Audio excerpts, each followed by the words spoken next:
Hi, this is Julie, and before we begin, I want to let you know that my incredible guest today, Ashia Ray, and I have set aside October 3rd from noon to 1 p.m. Pacific Standard Time for a Mother's Quest Q&A with Ashia. To register to join us, follow the link in the show notes or join us in the Mother's Quest Facebook group to find announcements, mothersquest.com/community to join. Now, onto the show.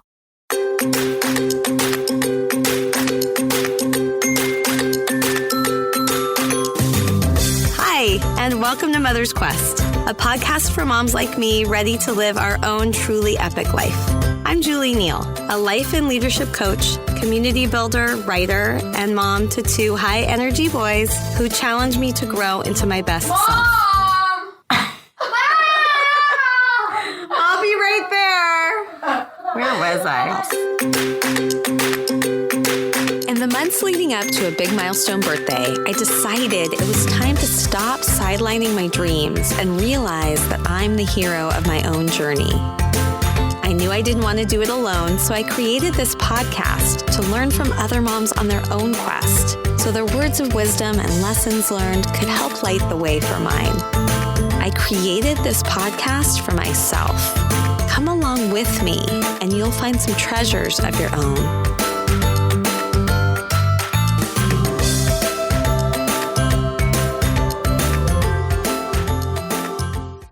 I'm honored to bring you such a powerful and important conversation on the podcast today with a woman who has already impacted my life and my children's life, Ashia Ray of Raising Luminaries and Books for Littles.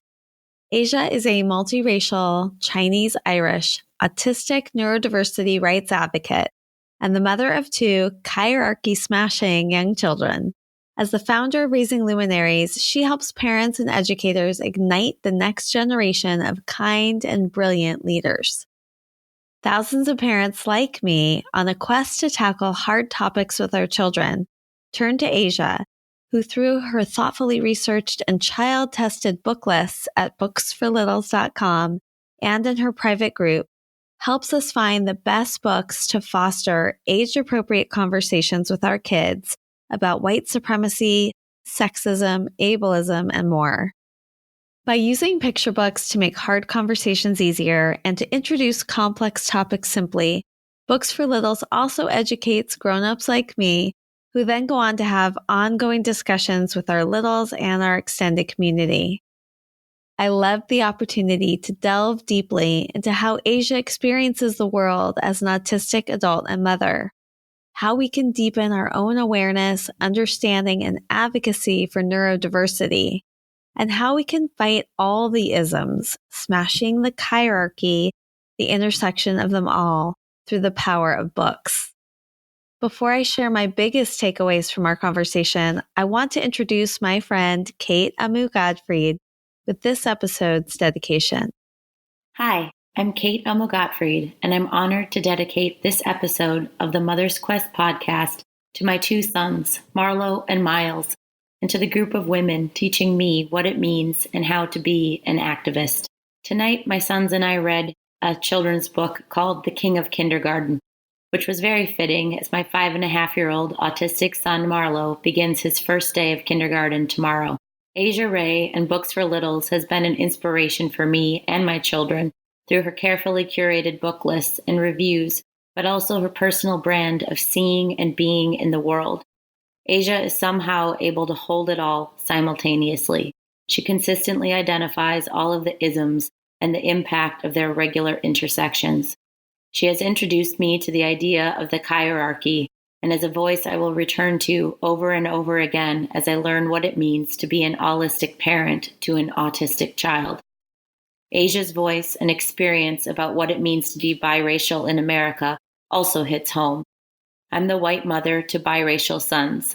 My husband is an immigrant from Ghana, a large Black man in America who is also the beneficiary of incredible educational and professional opportunities and whose success has brought great financial and social capital to our family. I know I will revisit this episode with Ashia to be regularly reminded about being intersectional in our work, but also interdependent in our lives as mothers, daughters, professionals, and the myriad elements of our own identities. I'm committed alongside Asia and Julie to raising kind and courageous kids, as well as to my political activism to make the world a little kinder and safer for my children and for all humans with whom we share this little ball hurtling around the sun. As I've grown in my activism over the past year, I want to thank Abella Akobi, Dr. Khadija Costley White, Regina Islas, Ginny Kraus, and Danya Rajendra for their fierce activism and leadership.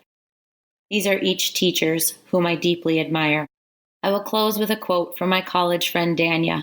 She writes, "Solidarity is the idea that we don't have to be the same to want the best for one another, that we can keep each other safe, we can share what we have, that we can find our way to consensus about how best to be in community together, better known as democracy, and that we will fight for it and for one another." As she says regularly, solidarity is my superpower. To Asia Ray and Julie Neal, thank you for your solidarity and for sharing a glimpse of your many superpowers. Kate, your beautiful dedication to your boys and to the women who teach you about activism brings me to tears every time I hear it. Thank you for honoring Asia and our podcast with your own powerful story of navigating being an holistic parent to an autistic child in a biracial family, and for all the ways that you act in solidarity and that most beautiful definition of the word that you shared. This idea that we don't have to be the same to want the best for each other connects to everything that Asia embodies. And just as my last episode with Pamela Slim and Desiree Attaway made me feel like I wanted to be a better friend, this conversation and the micro challenge that Asia gave us made me want to be a kinder, more inclusive human being. In addition to saying yes to providing captions to photos in anything I post, I also committed to providing a transcript for this episode. I hope you will not only listen, but also read through the transcript, as this conversation is so full of insights that I found myself needing to go back over again and again. I hope what Asia shares will help you, as it did me, to see things from a new perspective and feel inspired to smash the kyriarchy in your own ways in your epic life. I'm Julie Neal, and this is Mother's Quest.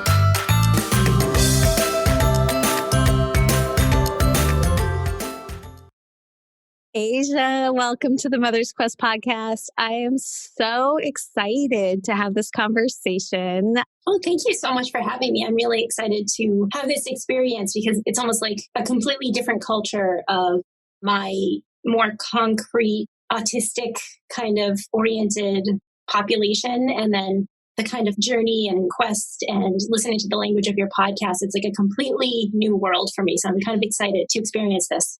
Yes, I got permission from you to share as part of our recording what you were telling me before we officially started, which is that when you got the interview questions, and you've also been listening to some of the podcast episodes, well, why don't I let you go ahead and share what your experience was and then what you did to prepare for today? On a podcast, I like to listen to a few episodes. And it's funny because listening to the episodes, I found myself having to stop and go back and replay and be like, wait, what does that mean? Because as an autistic person, and not all autistic people, but a lot of us use pragmatic language that's more literal. I mean, there are autistic poets, but for me, poetry makes no sense because you have to do that mental leap from the metaphor of what this word means into the scope and translate it basically into concrete language and actual real events. And for me, when I listen to words like epic journeys, what I'm picturing is a man wearing a wizard hat and some elves. And I'm like, wait, what does that mean? Because I have to translate all of that into a podcast, like on how to be a parent. It was kind of like doing a lot of calculus, except calculus is way easier for me, listening to the podcasts. And like, I knew that you guys were saying great things and amazing things. It was kind of like translating from French. When I was preparing for, the epic guidelines and the post questions, I ended up last night texting my husband who wasn't around, and I was asking him, like, what does this mean? And luckily he has an autistic father. So he was raised by someone who speaks literally. And even though he's holistic, he's non-autistic, he knows he has a very easy time translating for me, is obviously one of the reasons why we get along so well. So forwarding him the questions and then having him translate them into more pragmatic language for me so that way I could understand and answer them. And it was funny because his insight onto the intent behind the questions was completely different than what I was reading into them. It was just so much translation that I was getting lost in the little details about words like treasures. And he was like, oh, this is what that means. I'm like, oh, okay, that is a question I can answer.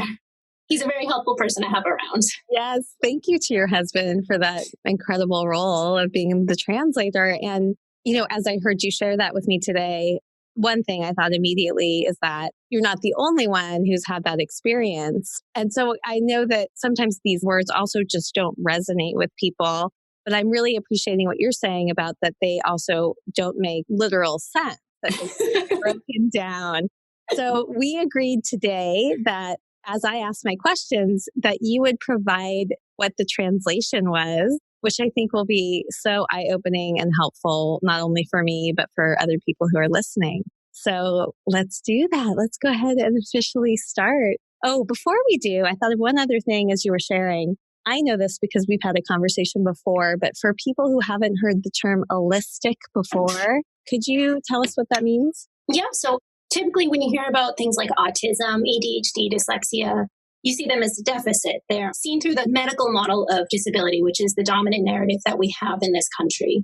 There's the norm, and then there's any deviation from the norm is something to be fixed or a deficit or even a burden on society. The disability rights movement looks more through the social model of disability, which is it's a natural variation in the human brain, the same way that skin color or eye shape is. When we speak about things like that, we need to center the people who are being erased from the narrative. For instance, a lot of people say this person has autism as if it's like a disease or something, like they have cancer, as if you can separate it from the person. But we're very cerebral animals, and you can't separate your neurology from something. So when you say, I love my child, but I hate their autism, it's like saying, I love my child, but I hate their Asianness, or I hate something that is so integral to their identity that it's actually very, very harmful. So the vast majority, not all, but the vast majority of autistic people prefer to be called, they say, I am autistic, rather than I have autism. And this is something that has been reported. So when we center autism, we also say, instead of saying, normal people or average people, sometimes we say neurotypical people, which is you kind of fall into that average, or allistic means not autistic, but you could otherwise be neurodivergent. You could be divergent from the standard mean. And allistic just means you're not autistic. You could be ADHD or dyslexic, but if you're not autistic, then we refer to you as allistic. Got it. Okay. Really helpful. And I know the first time that you told me this, it was so eye-opening for me because I think many parents who are not neurodivergent, who maybe have a child who's been diagnosed with something, we feel like the labels can be harmful. And in my first conversation with you, which was now months ago, it was so evident how much that framing can make what is a core part of someone's identity can be really harmful and make somebody feel like a part of who they are is not something that can be embraced and valued. Yeah, very much. And I call to mind, like, there's this scene in Arrested Development, the TV show, where one of the main characters meets a Mexican woman. And he's like, I know you can call yourself that word, but what do I call you? And she's like, Mexican. And he's like, but I can't say it, because he already has this stigma that Mexican is somehow a slur or a negative thing. If you divorce the idea that being autistic is a bad thing, being Black or Asian or a woman or non-binary is a bad thing, then it kind of feeds into that narrative of the other is bad. So once you accept, when someone says, call me autistic, it's not an insult because there's nothing wrong with being autistic. Thank you for shining light on that. I think it's so important. And I know we'll probably come back to this again in the conversation, but let's start where we normally start, which is tell me a little bit about your childhood and the impact that your mother has had in shaping who you are. If we back it up into, actually, this is very telling. My mother was one of 10. She was born Irish Catholic in Boston, in a very, very Irish Catholic family. And unfortunately, her parents were not able to give her the emotional support that she needed. We had some mental health conditions and some addiction issues. So she basically kind of raised herself and pulled together with her siblings to raise each other. You know, she's tough. Like, that's kind of Boston Irish are tough. They can get things done. They're tenacious and they can take a few hits. So my mother grew up very much knowing that even though her mother's currency was beauty, and her mother taught her, like, grow up, be beautiful, get married, and that's how you'll survive. My mother didn't want that. She didn't want her currency to be beauty. She wanted her currency to be strength and tenacity. So my mother ended up growing up being, even though she herself was neurodivergent, although undiagnosed because she was a girl and she was poor and people don't get the diagnosis and support they need in those circumstances. She's ADHD and dyslexic. So people thought she was stupid. So she dropped out of school when she was about 11 years old to help raise her younger siblings. But somehow she managed to start her own business. Eventually, she went to college when I was in high school. She got her degree. She raised me alone as a single mother during the Reagan administration, where single mothers were basically like a scourge on humanity. Growing up, seeing this tiny woman who's very, very strong and tenacious and able to do things despite her disabilities, undiagnosed disabilities at that. I was reading, I think, A Tree Grows in Brooklyn when I was a teenager, and there was a reference to the woman being made of thin, invisible steel. And I was like, yep, that's my mom, for sure, definitely. So I was raised with this very strong mother, and she knew that she didn't want my currency to be beauty, but she also knew that beauty was a privilege. And she didn't necessarily want my life to be hard like hers was. So she really focused on making my currency brains. So, you know, she fought tooth and nail to get me the best education she could possibly find, which unfortunately means at that time in public school, moving to a very white neighborhood because they're the ones with the resources. So as a multiracial kid living in a white neighborhood, there are other obstacles that, you know, she couldn't have foreseen as a white woman, but she did absolutely everything in her power to make sure that I had the things that I needed. Unfortunately, I was also, not unfortunately for being autistic, but I was undiagnosed as autistic. People just attributed my social disabilities and sensory disabilities to other things. So there's the stereotype of submissive Asian girls. So when I was shy or having social anxiety, I would retreat. People would attribute that to my race. When I couldn't do something, people attributed it to having the scourge on humanity, a single mother not having a lot of money and living in that sort of circumstance. So I actually didn't realize that I was autistic until I was basically a mother. And knowing and then working through that, releasing of the stigma has been really helpful. And I went almost overnight from being confused as a child, having no friends, very little social skills, because you can't learn what you don't know that you don't know. Like, a lot of people are born with the social skills that I've had to learn academically through books, basically. So my childhood very much felt lonely and, you know, quite like I grew up in the back of a hair salon just watching TV, like the same two movies while my mom worked because she couldn't afford childcare. And now my children have a very different life, which I feel like we can all attribute to how hard she worked for that. Tell me a little bit about what the process was like and how you were able to get diagnosed and then what changed for you. I keep hearing this for a lot of adults is what happens is a child in their life gets diagnosed as autistic. The child is having some issues. They're luckily in a school or a community where they actually have access to the resources to get a proper identification for how they're wired. My husband actually, because he was raised by an autistic man who also was not diagnosed until after I was diagnosed, he tends to collect autistic people because he just connects with us and he knows how we talk and he thinks we're delightful. Not like a hobby, but like he just tends to be drawn to people who speak the way that I speak. So his friend's daughter was so much like me that even my mother was shocked by the way that she moved and the way that she talked and the way that she interacted with other people. She's like, that teenager's just like you. And I just thought she was the coolest kid. You know, she's the most normal kid ever. And then one day, Nathan, my partner, comes home and he says like, oh, so this girl was diagnosed as autistic.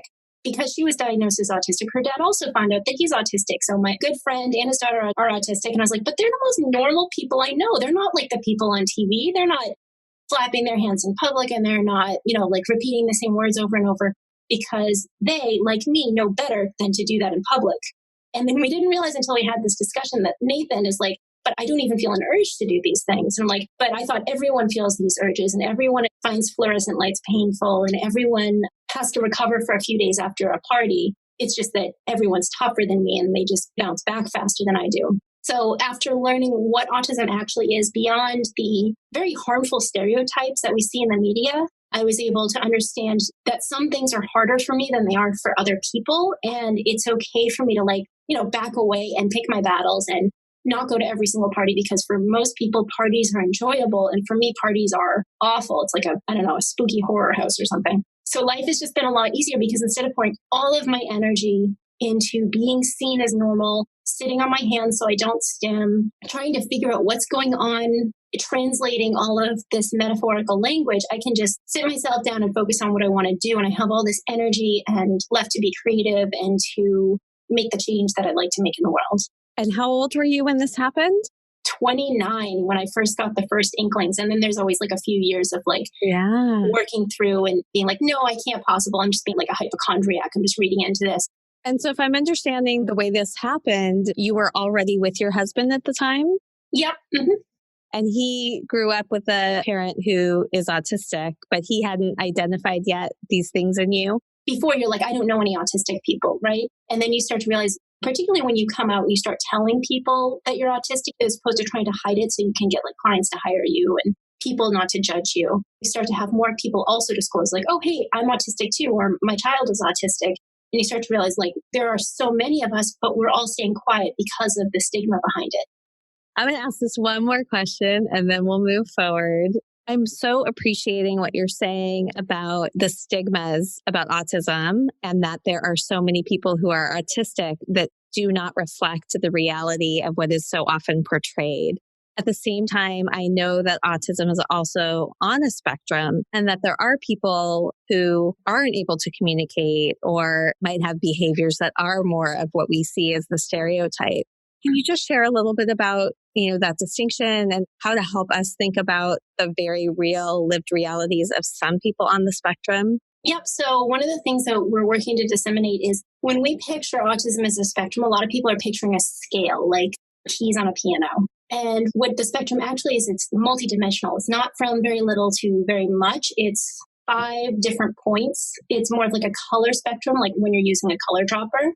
So for instance, I am hyperlexic. So autism affects language most of the time in communication. So I'm hyperlexic. I'm able to pull in lots of information, have a large vocabulary. I can express myself eloquently, whereas some people don't have spoken language. They're non-speaking. That doesn't mean that they don't communicate. A lot of people successfully communicate using keyboards, assisted communication devices, assistants, body language. It just means that my form of language is more socially accessible.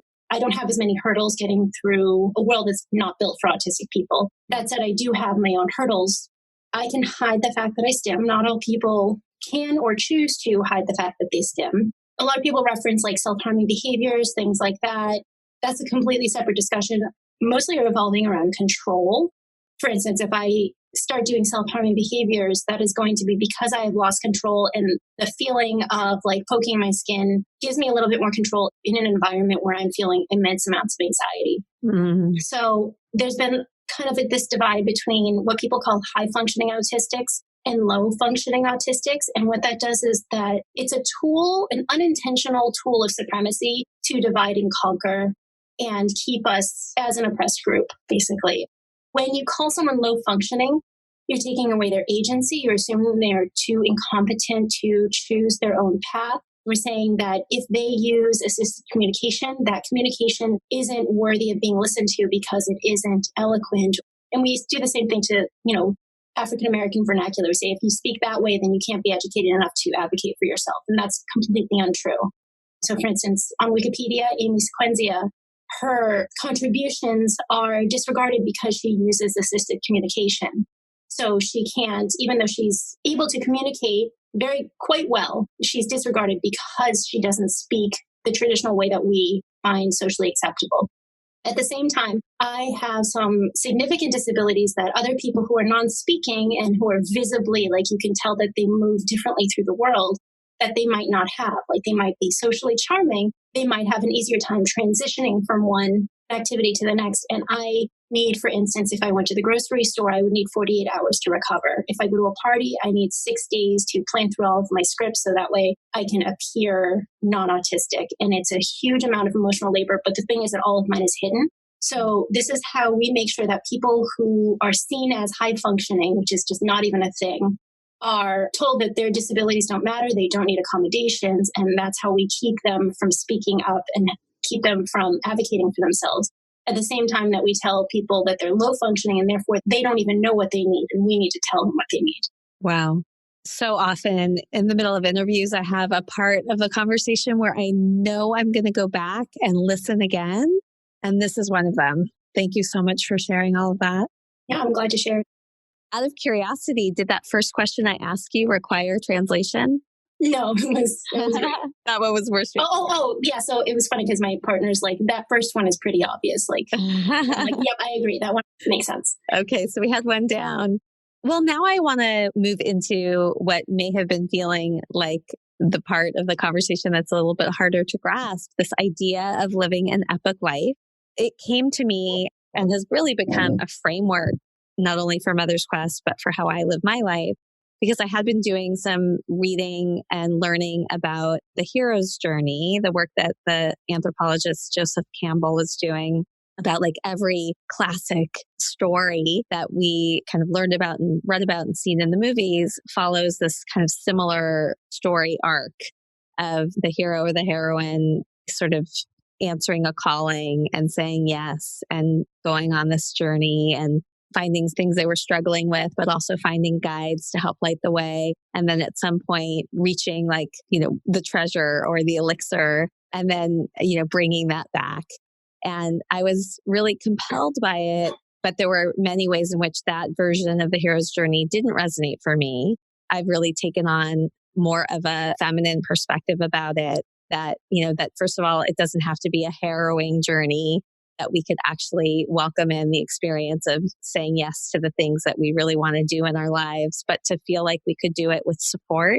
That's part of why I have this podcast. And also that we're like constantly learning, that it's not like you arrive at some destination at the end, but there are like treasures or lessons or things you value that you find all along the way. You could be sharing that with your community as you go. So I love to ask, like, what do you feel like you are on a quest for in your life, in your epic journey? And then each epic is also an acronym mnemonic for the guideposts that I think help us live that life when we're raising our children. So I'm going to then ask you specifically about each of those. But first of all, what was your husband's translation for this? So first, I just want to say that it's kind of awesome to see our lives through the lens of like our life is an epic D&D adventure, like Dungeons and Dragons game. That's awesome. And like, why not have fun with it, right? Yes. So my partner translated that first question into, tell me what your goals are. What are you currently working on? Not nearly as magical, but very concrete. And I think the concrete part absolutely makes sense. There is a little element of it, though, which is like when you think about your whole life or, the purpose of your life, what do you feel like that's been about? Pretty much I sat down and thought about if I could do anything because, eventually things come together and they fall apart and we'll eventually have the heat and death of the universe. And like, we're such kind of insignificant creatures over the long cosmic universe of things. So why not just have fun with it? And given that nothing matters, what would I like to do with my life? Like I could become chaotic, anarchist, whatever. Why not just raise really kind and courageous kids and do what I see as the hardest possible thing you could do, which is give your life over in service to helping the broader community.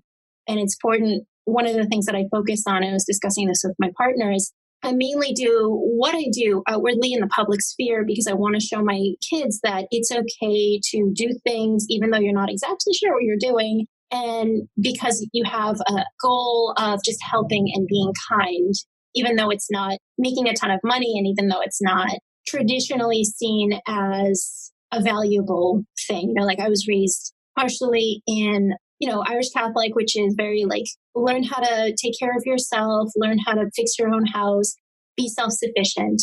And on the other side, I was raised in a very Chinese family that is become a doctor, become a lawyer, become something where you make a lot of money. So that way you don't fall into the traps of poverty and targeting that they had previously fallen into in China during famines and here as immigrants.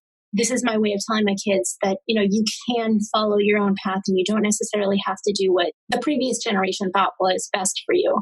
At the same time, I would like them to be not evil. So although I'm multiracial, my partner is white, so my kids are very white presenting. They can pass as white. They're tall, they're smart, they're devastatingly handsome. And I'm looking at these two children who have so much privilege, and they are growing up with resources that I never had, which also is a downside because it means they're growing up without the obstacles and challenges that foster compassion and empathy that I did have. So how can I raise them with all of the power that is going to be handed to them, not to accidentally trample other people and even to help lift up other people? So I'm like, well, of all of the epic journeys that I can possibly go on, why not do this remarkably difficult thing of getting people to have compassion for people, even if they're not in their shoes? Focusing on that line of no idea what I'm doing is I don't have much patience for people who say, hey, I did this and now you can too, and I'll tell you how. Because over the course, we move so fast, over the course of 5 or 10 years, things change. So parenting advice from someone who has a 20-year-old is going to be so completely different because they live in a different social sphere, different economic situation than I do, that their advice is almost useless. Like there are some insights that are pretty global and helpful.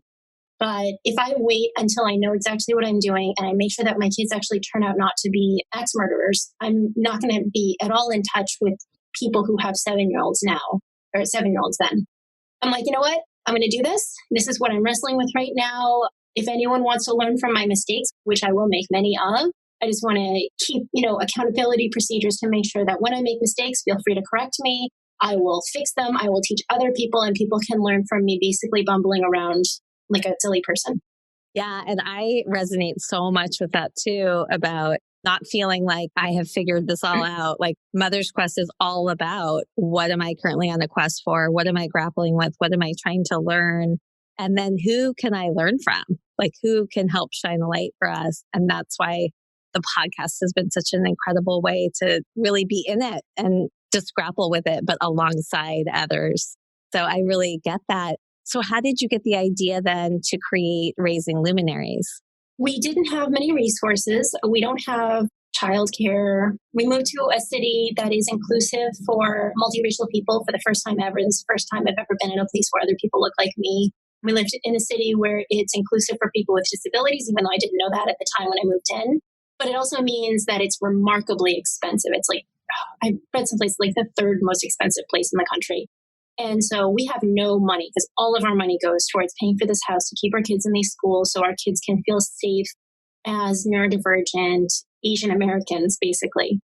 What I do have available to me is fantastic cartoon voices and a library. So I can get free books and I can take advantage of the fact that I always wanted to be a cartoon voice by reading all these ridiculous voices with my kids. So this became one of my hyper-focuses. So autistic people tend to have areas of interest, sometimes more than one, and they overlap and they come and go. But my area of hyper-focus for a long time was children's books, finding the best children's books for my children. And then I realized when I came up with this idea of raising these children with privilege to be kind and courageous, I realized I can actually find the right children's books and use these as a tool. So it started out as kind of a subversive way of just teaching my kids about these issues. And then we started a Facebook group called Books for Littles, where basically I'm like, I already have several thousand books that I've gone through. I might as well share the really good ones. So that way other people don't have to spend 20 hours a week searching through the library for the perfect books, testing them, vetting them, analyzing them. And I'm like, I've already done this work. Why not share it? So that turned into Books for Littles. And then after the 2016 election, suddenly a lot of parents with privilege, their bubbles were popped and they're realizing, oh, wait a second, racism exists and it wasn't solved by Martin Luther King. So what I had previously been doing is people would ask for truck books and we're like, here's a truck book. And hey, here's a bonus. This truck book has female trucks and this truck book has characters of color. But I didn't want to get overt with it because I didn't want to get attacked. Now that that bubble has popped, we actually have a lot more people who are actively seeking to get uncomfortable. And that's where we're really finding our people, is the people who are like, yes, tell me the things that will make me uncomfortable so that way I can grow. And what's nice is we get away with saying a lot of radical things. Even for me, like my first thought is like, oh, ouch, like not me, I'm not like that. And then, you have to sit with that discomfort and you have to realize, oh, wait, this is actually a systemic issue. We can say things like that because of the phenomena of childism in our culture. where we assume that anything related to children is kind of insignificant, which is completely ridiculous if you think about it, because this is our next generation of leaders and power makers. Even my own parents are like, oh, you're doing the book thing. And I'm like, yeah, I'm doing the little book thing. We are making massive strides and movements, and not just teaching our kids about things like racism and cissexism, but also this is a tiny step for a lot of parents who have never discussed things like this, who would never admit that they don't know, to open the book and learn things. And then from that, take one step closer and one step closer and one step closer to being more courageous and taking action. So powerful. So you create these incredible curated lists around different topics. And I was introduced to you by Carly Magnus Hurt. Since she introduced me to you, I have definitely been, picking books here and there from your lists over time.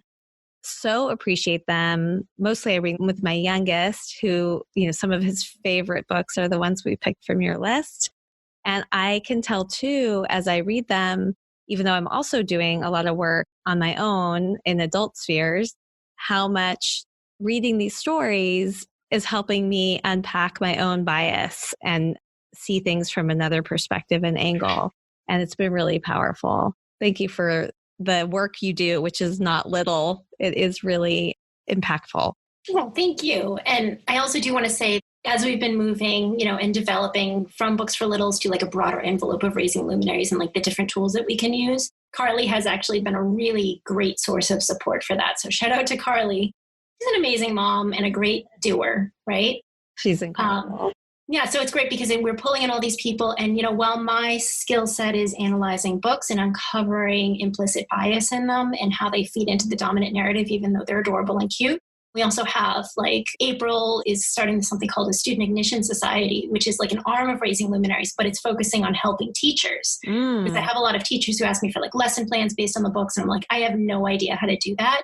Let me find someone who's enthusiastically excited about it. And April she's killing it. It's awesome. Okay. Well, we'll make sure that we're going to include links to all of these different things. And I would love to be able to pass this along to the teachers at Jacob's School. So I'm so excited to hear that. Well, I feel like you started to move us already into the first guidepost, E, which is about engaging mindfully with our children and, the ways in which that you have used books to have conversations with children is really amazing and such a clear way that you do that. What else do you feel like is important for us to learn from you about the ways you've learned to engage mindfully with your children? So both of my kids are 5 and 7, and they're at that age and they're close enough together where everything is a constant argument, right? So they come in and they argue. So I spend almost all of my time either washing dishes or in arbitration while washing dishes, with the focus of, before, teaching my children about restorative justice, which is restoring things so we're no longer doing harm. I'm not just punishing one child for doing something, but really having them listen to each other and figure out how to move forward.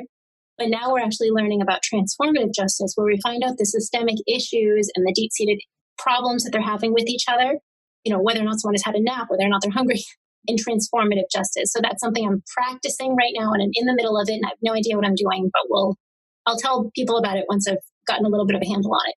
So I know the term restorative justice from my work in education. Also, the idea, especially in the high school environment, that if a young person does something, that there's really an opportunity not for them just to be punished, but to actually have them kind of repair. And sometimes that's done by bringing people together in circle and having conversation. I love the idea of bringing this restorative justice mindset to our homes, which I feel like I have not somehow made that leap. Should maybe have been obvious, but that's really powerful. I'm not sure I totally understand yet the distinction about the transformative justice. What does that look like? Transformative justice, it has a lot to do with the prison abolition movement, where you're looking at not just having the person who has done harm take accountability and make up for it, but also look at why did they do harm and what systemic forces were in play where that person found themselves in that position. And obviously, this is completely new. I could be describing it wrong, but I'm trying to create that on a macro level. How do I teach my kids about that so that this is just second nature? So when they grow up and they're the people who are deciding how we're changing prison systems and capitalism, things like that, so they can take into account systemic power imbalances, basically. Okay, got it. So I think this is what I have been on a quest to do with my kids. the last few years too. So it's really helping to educate our children about these systemic issues and inequalities and to really see it and then also be able to step into being champions to make a difference. Yeah. That sound right? Okay. Yeah, on like a 5-year-old level where like someone's screaming about a bruised banana. Yeah. Yeah. Interesting. So what in that example, like in our actual home, what would be the transformative justice lens on something like that?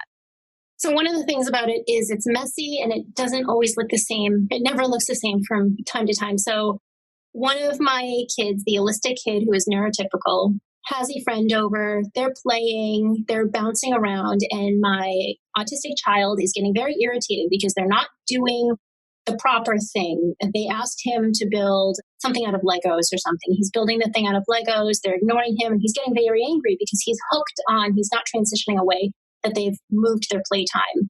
So they're rough and tumble. He's building Legos. They're knocking things down, and he's starting to lose it. And normally, if everything was perfect, he wouldn't lose it. He would just be like, okay, those goofballs have just moved on to this. And so what it involves is taking him away from that, giving him space to calm down, listening to him, letting him just bawl and feel his feelings, and then pointing out the different systems at play, one of which is he feels left out. He doesn't even realize that's why he's so upset, but he feels left out because they've moved on. The other thing is his brother is autistic and he doesn't understand the same way that we understand that if you start something, you got to finish it. So having him acknowledge that his way of thinking is not better or worse, but that they think differently. And it's not because they don't like him, it's just because they think differently. So he has to understand the systemic forces at play. So that way he can go back and first of all, apologize for yelling at his brother, but also understand moving forward how to understand those systems at play. And this takes a long time. It's over the course of many days, taking his brother when the friend is no longer over and saying, hey, this is the impact of something that you think is innocent is just like, moving from situation to situation has an impact on your brother who thinks differently than you. And when you ask someone to do something, how to follow through, how to check in with them, how to include people who think differently and have a harder time unhooking from what they're doing. And it requires, I think, just such a presence of mind that sometimes as parents, like we're busy doing our own thing, but to really slow down and be able to look, okay, big picture, what is really at play here? Yeah. And I want to be clear, 99% of the time, I'm not doing this. I'm just shouting, go to your room. You guys are driving me up the wall, right?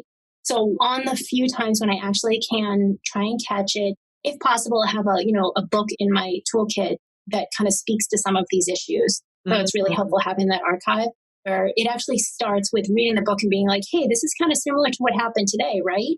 And that's kind of like coming in through the side door. So it's less of I'm trying to fix you and I'm trying to teach you and more of like letting them understand that this happens to other people and this is a normal part of growing up.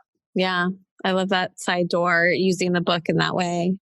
Well, let's move to the next guidepost, P, which stands for passionate and purposeful. And it's about the impact that you want to make in the world. We started to talk about this already in terms of what you're on a quest for. Anything else that you want to share about the impact that you're hoping to have? So I would really like to smash the kyriarchy. That would be fun, which is basically like the multi-headed hydra of patriarchy, poverty, wealth inequality, racism, sexism, all of these things tied together. Like Martin Luther King spoke about the three evils of racism, poverty, and war. And if you get rid of one of them, the other two will build it back up. The kyriarchy is similar to that. If you get rid of sexism, as long as you have racism and poverty and war and violence, that will just come back. So what you really need to do is you need to dig down to what is causing, what human nature, what tendencies and biases are we feeding into that are actually feeding all of them, such as having false binaries, like believing that someone can be better than another, like believing being non-disabled, being abled is better than being disabled. Why do we believe that? How can we look at that from another perspective? So that's what we're really focusing on, is more of the deeper level things and recognizing patterns of behavior and patterns of oppression. Yeah, I got really curious about this word kyriarchy as I was reading your bio. We were talking a lot these days about intersectionality. And it seems like if you hold that intersectionality is important, then you really need to be all about smashing the kyriarchy. Exactly. So if you're having an anti-racism meeting and your anti-racism meeting isn't accessible for people who can't afford childcare, isn't accessible for people with disabilities, you're not in an ADA compliant building, you don't have an ASL interpreter, like who are you actually serving? What you're actually serving is people of color who have all of the same privileges that white people do, which is not helpful because most people of color do not have all of those privileges, who are disproportionately more likely to have wealth inequality. I don't know about disability, but that kind of thing. Like you can't really help if you're just only helping the people who are already assimilated into privilege. The next guidepost I stands for invested in yourself, and thinking about smashing the kyriarchy as like a central goal. I know it's exhausting. It's challenging. What have you found you need to be able to be a leader and such a powerful mother in this way with this really big, challenging goal in your life? Conveniently, one of the things that upholds the hierarchy is this idea of individualism, like thorough toxic individualism, where you should be able to feed your children, cook dinner every night, work full time, pull in an income, raise your own chicken, squeeze your own orange juice, and it has to be organic. And this idea of, particularly for women, being able to do all of these things and take care of your local community and be on the PTO. And just letting go of that is a really great way of letting go of both the expectations, the completely unrealistic expectations that we put on marginalized people, but also it's remarkably hard. So, for instance, we are going to get on a plane and travel to Seattle for the first time since my children were born. I have not had the emotional energy to do something like get on a plane. Never mind. Even like go to the grocery store is tough for me. Admitting that is remarkably hard because in our society, saying that you can't do something is tantamount to saying that you are lesser of a human and you're not as worthy of staying alive. And, that is an issue. Like people justify the death and murder of disabled people because they don't contribute in the same ways as able-bodied people. So it's very, very scary to admit things like that. Asking for childcare, I do not make a living wage. I work like 60 hours a week and I still don't make minimum wage. So how do I justify paying for a babysitter, right? So learning interdependence and learning how to ask people for help is still, again, I don't know how to do this yet. I'm still working on it. Learning how to ask people for help. So my partner, luckily I didn't have to ask my partners, like, we're going to get on a plane. I know this is going to be tough for you. Our children are very loud and very active. One of them is neurodivergent. The other one is just young and bossy. He knows that me being on a plane by itself with people's perfumes and noises and the pressure change is going to be torture. So he volunteered he would take the kids, get on the plane, take a flight. I would take a separate flight to the same place. Admitting that is remarkably hard because a lot of what I hear in my head is people being like, oh, well, obviously she can do things. She's too weak to be a mom in public. Of course, she can fight racism because she has someone watching her kids. Not realizing that a lot of other people have things like babysitters and someone else to mow their lawn or something like that. But my support needs are, because they're different than the norm, look like they're special needs. That's a loaded term that a lot of people with disabilities don't like, is the term special needs, because our needs aren't special. They're just different than what you see. It's so interesting how the threads of previous podcast conversations connect. And sometimes things like fit together like a puzzle in ways I could never imagine, when I invite people to come on. But the episode just before this one was with two friends, Desiree Attaway and Pamela Slim. They've been friends for like 35 years. And one of the things that struck me about that conversation was not only how they talked about their own friendship and the ways in which they've supported each other, but the incredible web of support and the ways in which they extend themselves and also receive help with so many people in their lives, with this like network or this collective. Desiree, because she's all about, liberation, which is what she wears on her bracelet. She also explained this connection that hierarchy and patriarchy and white supremacy, all these things want us to have to, be isolated and hold it all alone. So I'm just really appreciating you bringing this same message to the forefront in a slightly different way. So I guess that brings us to the connected part. So yeah, the last guidepost. So what's funny is this is a significant challenge, particularly because autism, in addition to some other issues, comes with a social disability. We can't intuit from people's body language. Like when you see someone who is sad, even if they're not grimacing, you can pick up that they're sad, feel that sadness without even really thinking about it. For me, it's basically like doing a math equation, being like, okay, their eyebrows are at this angle. They're speaking at a slightly slower rate than they were previously, which means I have to remember the cadence of their words typically, and then figure out that they're sad, come up with all of the different ways that they could have been sad and how I could have caused it. And then what ends up is it's a very isolating experience because it's expected that people would have this natural immediate reaction. And a lot of autistic people, some people do, a lot of autistic people don't have that. So what I end up with is I don't have friends that I call when I'm sad. I don't have a support network. We don't have someone like when I was admitted to the hospital for sleep deprivation when my first son turned 1 because he hadn't slept for more than 45 minutes at a time throughout the year, day and night. We didn't have someone to call. So this is something that I've had to learn over time. And it's helpful to know I'm autistic because then I know, oh, I've just been obnoxious and I've been coming off as a jerk, right? And trying to start to ask for help because traditionally we have this thing called exposure anxiety, which is you try and make friends and then it doesn't work and then people lash out at you, but you're not sure why. And it turns out because you're doing something obnoxious, right? And it's annoying. It's very painful. I see my own son doing it. And I'm like, well, what you were doing was annoying to them and trying to give him the scaffolding that I never had. So I don't have that support network. I've been starting it since I've learned what my social disabilities are.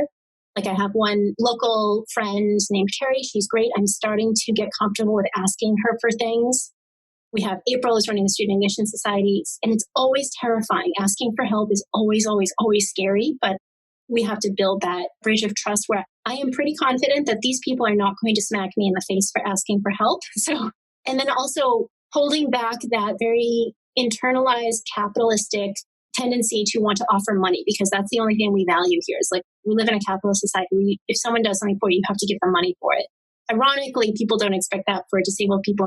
People just call me and ask me for help and they don't offer anything. But I've been taught that we provide in exchange, right? So also asking for help without saying, and also I'll watch your kids for a week if you do this for me, is very, very hard not to try and make up for it in addition, because we've already done things together that has made up for it. I don't know. Just being able to receive without it having to be a transaction. Yes, very painful. Yeah. You know, just from what I've observed of you and in our initial conversation too, is how much you've also found community and real relationships in an online way, in a way that for some reasons like may feel more comfortable for you, and that is not something to be looked down upon or thought of as not real. We were talking with someone who was doing, I think, a TV show, and they were trying to figure out where in the world to fly so that way they could see a strong autistic community. And this is a person who usually goes to like, oh, this city has a strong LGBTQ plus community, right? We're talking about the autistic community. And I'm thinking globally in terms of the people I know all around the world, or even the people in Raising Luminaries who are all neurotypes all over the world saying, we have a very strong community. Like if we need this, this is where you go. And he's like, so what do you guys go bowling? And I'm like, no, because some of us are in Australia and it's really hard to introduce this. It's so normal for me because we naturally get together online and I don't even know where most people live, even though we're connected. But for a lot of people, particularly people who didn't grow up like chatting on instant messenger in middle school, like the pre-millennial generation, I guess, explaining that our community and our relationships can be just as valuable, even if we don't look in each other's faces. I really appreciate that. Well, we are almost at the end of our conversation, and I could definitely do this again, maybe in a part 2. Maybe we could have you do a workshop or something in the Mother's Quest community in the future. That would be of interest to you. I love spouting information to people, so I'm more than happy. Let's explore that. So before we move to the end, which is a chance for you to give me a challenge and then to talk about anything we're taking away from the conversation, I did promise Carly I would ask for a few recommendations. So she wanted to know, what are your top 10 favorite books? And maybe if you're open to that, we can share that in the show notes, but maybe you could just share 1 or 2 of your favorites. And then what's currently on your bookshelf? Let's see. So my top 10 favorites, it's funny because when people say like, hey, can you give me a book list? It always depends on like, well, who are you? Like, is the experience of being neurodiverse different for you? And it's something that you've never encountered before, or do you need a validating experience? The books that I find most validating, I have a collection based on misfits, like when you don't feel like you fit in.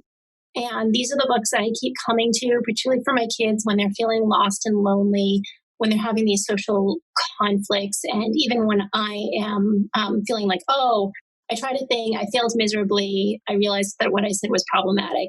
I need to come back to this, recenter myself, and then go back and be like, okay, here's what I learned. So there's a book collection of books that help you feel validated when you don't fit in. So like Red a Crayon Story, Where Oliver Fits, Spork by Kyo McClear, which is really helpful for multiracial people particularly.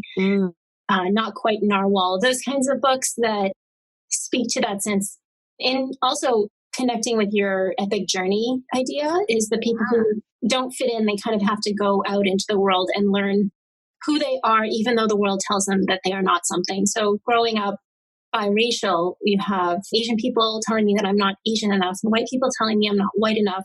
People saying like, oh, this is where we belong and go back to your own country and that kind of thing. Like, I have no country to go back to, right? Like, there's no one place where everyone looks like me and I belong there. So having that floaty feeling, in addition to being autistic and not really understanding why I don't understand other people, it very much resonates with me, that this sense of not belonging and not being enough and not fitting in. So those are my favorite books to kind of ground me and remember that, like, actually everyone feels that way. And so we could put a link in the show notes to the group of books that you have curated under this sort of for misfits. Yeah.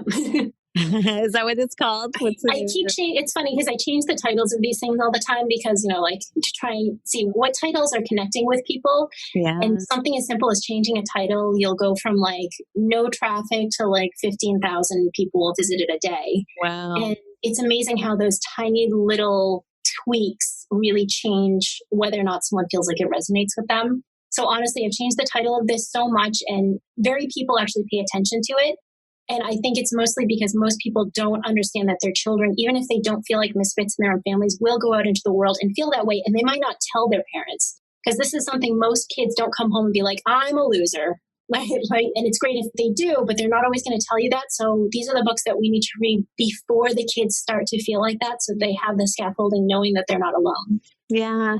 And one of our absolute favorites that you recommended that I think would come into this category is called Where Oliver Fits. Yeah, that's such a good book. And despite the puzzle piece imagery, because for autistic people, a lot of us the puzzle piece imagery is very loaded because an organization called Autism Speaks uses it, and they reinforce a lot of stereotypes off of autistic people. They profit non-autistic people at our expense, and they also advocate for the erasure and basically eugenics of removing autistic people from society. So a lot of us view it as a hate group. So when we see that puzzle piece in relation to anything, we just kind of like back off and get a little like, you even said the word puzzle earlier, and I kind of wince, even though it had nothing to do with autism. Yeah. So it's been kind of a hurdle to be like, no, even though there's a puzzle here, it's a really good book. Yes. Thank you for what you just shared too, again, about the bigger perspective about the way that, even a large organization like that portrays people who are autistic and the impact that it has on you, down to the fact that even just hearing the word puzzle really gives you like an immediate visceral reaction. So much appreciation for what you're doing. Thank you. Thank you. I will continue to be a follower, and you have a Patreon site. And I was looking at that yesterday. I'm excited to become an official patron as well. Oh, thank you. Oh my gosh. Yes. Every time, it's one of those things like asking for help. And then every time someone does, I'm like, oh no, but thank you. But yes, but like, oh gosh. And then, fighting that urge to create even more things for them in addition to like the ridiculous amount of stuff that we're already creating.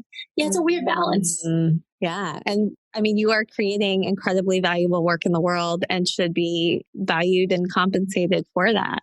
Period. Thank you. And you too. You're doing amazing work. Thank you. It's funny. Every time I think we're at the end, I think of one more thing I want to ask you, or one more thing we actually haven't done yet. So it is almost time for acknowledgements. But before we do that, this is an opportunity for you to give me a challenge.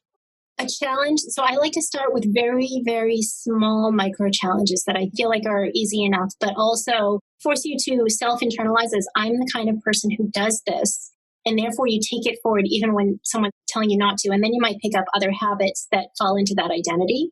So a challenge that I would really love to see is people putting image descriptions on their pictures on social media. Mm-hmm. So one of the benefits of this is people with low vision, blind people can actually understand what the image is. And when you're speaking, it doesn't feel like they don't have that wall of being like, oh, they care about people, but they don't care about me. They don't care about my experience or whether or not I can parse what's going on here. Yeah. And it also is helpful for people who have low connection, which disproportionately is people who don't have enough money for a really good internet connection, or at the library and are relying on spotty technology. They can't see those images because they just don't load as fast. So this is accessible for multiple people. And it doesn't have to be fancy. It'd be like an image description before every image is saying this is a picture of a mother and her child. And you can make it flowery or you can make it simple. And I won't post, I actively, intentionally don't post a lot of things that I would love to post because I don't have time to write an image description. And a lot of people push back saying, well, I don't have any blind friends, or like, this isn't made for blind followers. And I'm like, well, then who is it for? And also, you're not going to get any blind friends if you keep talking about it like this, right? Like, if their experience doesn't matter to you as a human experience, that is bigotry. Yes. So first of all, I've been noticing your posts and some other people that are very consciously doing this. I've been curious about it. And I've been thinking to myself, this isn't something I do. What does that mean that I'm not choosing to take the time? There's obviously a real need and benefit for doing this. And I've also been noticing, just because I've been more focused on the anti-racism work, but the other places where I haven't been doing as much work, where I have not been, consciously adding my pronouns to things. I recently did add pronouns to my LinkedIn profile. But this whole kyriarchy thing about like, well, it's not okay just to say you're working on anti-racism, but then all of these other isms continue to pervade your life and you're not growing in terms of your awareness and how you're being an advocate for those things. Yeah. And I want to stress that it's not an overnight thing. Like, I don't expect everyone to do all image descriptions on everything and also add all of their pronouns every time they meet a new person. You start with just one thing, do it for a couple of weeks, a month or so. And then once it becomes a habit, then you can pick up the next thing. You don't have to immediately jump in because otherwise it'll be too much. So my subversive hope is that once you get used to doing these image descriptions, you'll start to feel like the kind of person who values people with different abilities. So for instance, your podcast, I couldn't find transcripts for. Yeah. So a transcript would have been immensely helpful for me because I was on my tiny little iPod trying to go back and forth and listen. And I also have some auditory processing issues. So like I can't listen to lectures unless I have, I'm in prime condition, which I'm not always in. So a transcript is very helpful for people with auditory issues and also, obviously people who are deaf and hard of hearing. So transcripts change the way that your podcast is done, even though it's very, very hard. I do transcripts for my videos from my transporters, and it's time consuming. It's a lot to ask. That's why I ask just for image descriptions. And then hopefully you'll just kind of move naturally towards that in the next year or so. Yeah. Well, one thing that I commit to, so in addition to saying yes to trying in micro steps about adding image descriptions, I'll also commit to, for sure, doing a transcription of this episode. That would be wonderful because I've got all these podcasts where I have planned to do my own transcriptions and I just don't have the time. Yes. But that would be really helpful. That's an honor to do that. Thank you. Well, thank you so much for this time. I am so appreciative of who you are and the work that you do and all of the insights that you shared. A few key takeaways, and maybe you can help me figure out how to articulate this. It was what you were describing about, like, I guess the hidden emotional labor was the word that you were using. What is it that you would want all of us to know and do differently, though, as a result of knowing that, to be more compassionate?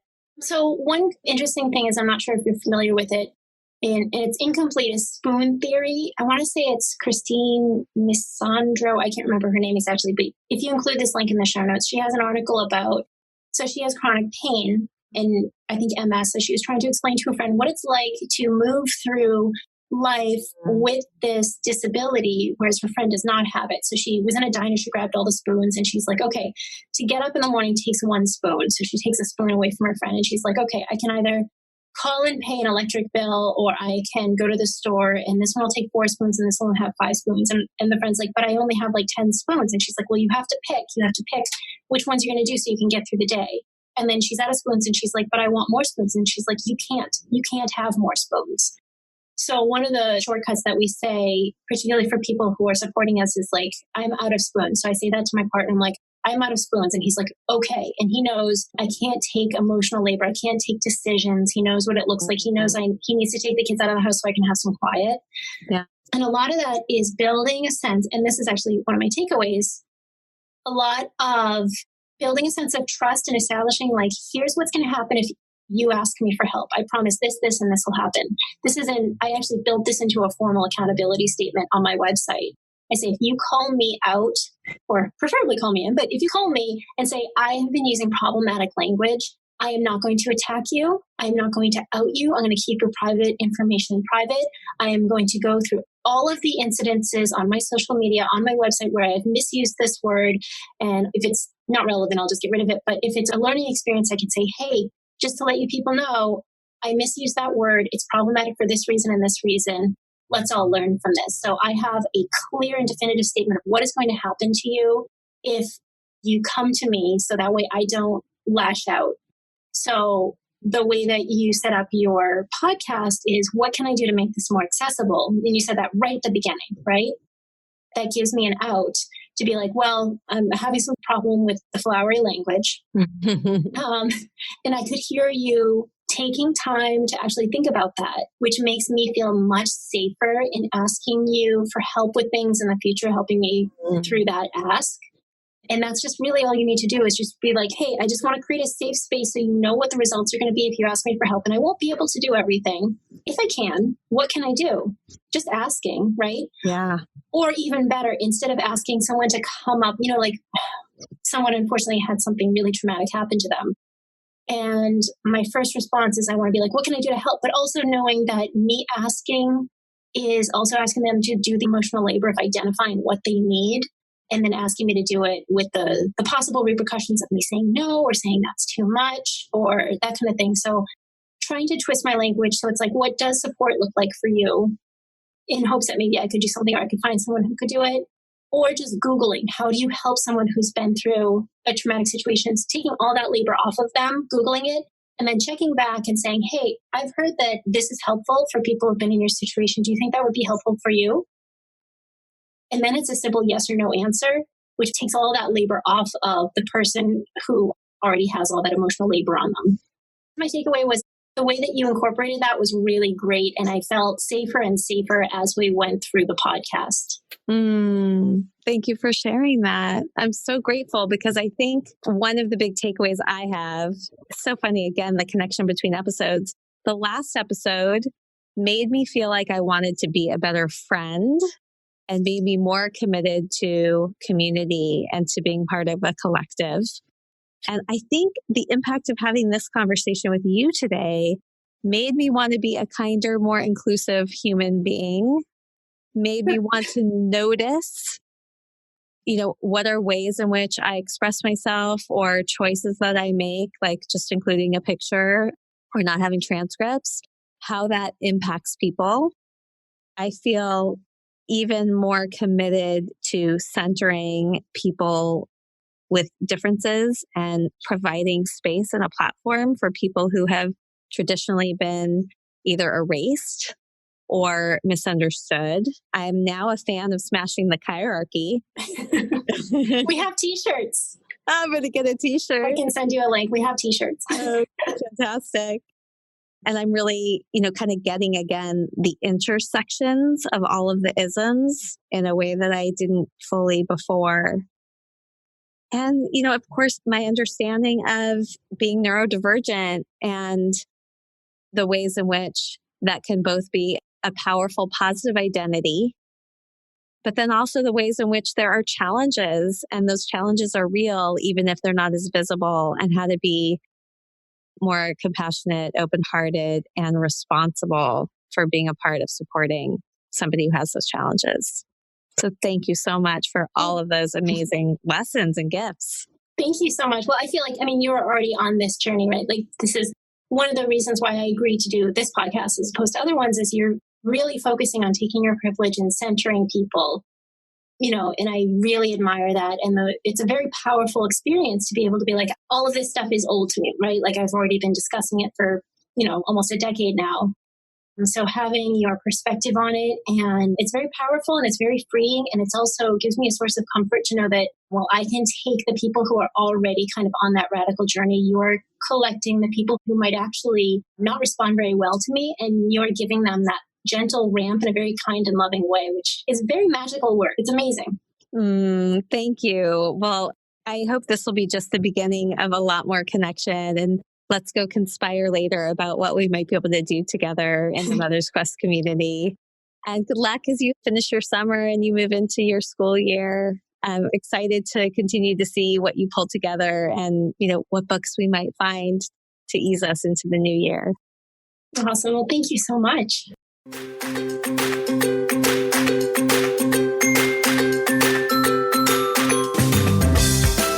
Thank you so much for coming along with me on this episode of the Mother's Quest podcast. I hope this conversation sparked something that will help you live your epic life. If you'd like to get show notes and learn more about the Mother's Quest community, head over to mothersquest.com. And while you're there, I would love it if you would follow the prompts to subscribe, leave a review, and help us spread the word. I want to end with some words to help light the way on your quest. Seize the day. Love your people. Honor your gifts. Until next time.